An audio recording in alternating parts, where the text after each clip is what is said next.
Assalamualaikum, selamat sejahtera, wanakum, ta cahau. Saya Muhammad Suman Siwam.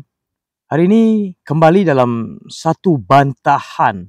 Ya, baru-baru ini kita lihat ya persidangan ASEAN menjemput ya Donald Trump, iaitu Presiden of Amerika Syarikat, datang ke negara Malaysia.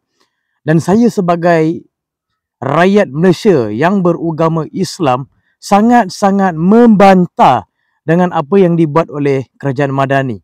Ya, rakyat sedang marah sekarang ini sebab keadaan di Palestin ini makin lama makin teruk, makin lama makin parah. Tetapi pemimpin-pemimpin yang kita ada di negara ini, kita memberikan mereka tanggungjawab, tapi mereka jemput lagi setan-setan seperti Donald Trump ini datang ke negara kita untuk memperjuangkan apa saya tidak tahu, tapi saya tak setuju langsung dan saya di sini membantah sekeras-kerasnya. Perkara ini tidak boleh. Kita dalam mulut memperjuangkan Palestin, tetapi dari segi tindakan kita menjemput musuh-musuh ya datang ke negara kita. Sebab saya beranggapan Donald Trump ini adalah musuh. Ini sangat jelas ya.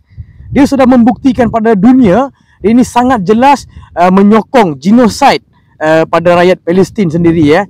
Ya, kita ini rakyat Malaysia yang mendukung ataupun yang menghormati prinsip-prinsip kedaulatan negara ini, ya kita perlu pertahankan dan kita tidak boleh bersetuju dan membantah sekeras-kerasnya apa yang dibuat oleh kerajaan Madani, ya, iaitu PMX sendiri.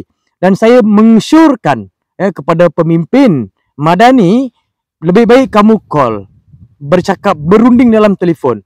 Sebab PMX ini kan bapa peneleponan negara. Kita minta dia call dan selesaikan dengan cara baik. Sebab PBB pun dia tak tunduk, takkan dengan Malaysia dia nak tunduk? Apa logik dia, apa asas dia?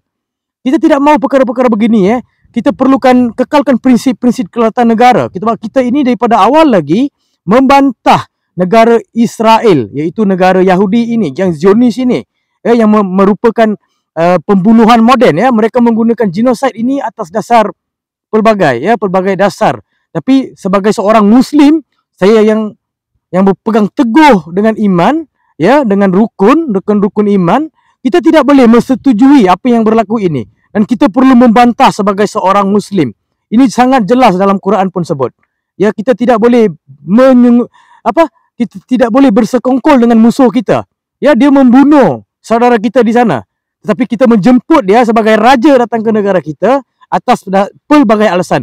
Dalam apa alasan sekalipun, Donald Trump tidak boleh diterima dalam Malaysia. Dan kita tidak mahu menjemput orang-orang yang menyokong keganasan ini. Dia ini pengganas. Ya, saya mengisytiharkan ataupun saya berpendapat Donald Trump ini sangat jelas dia ini pengganas yang menyokong pembunuhan besar-besaran di Palestin.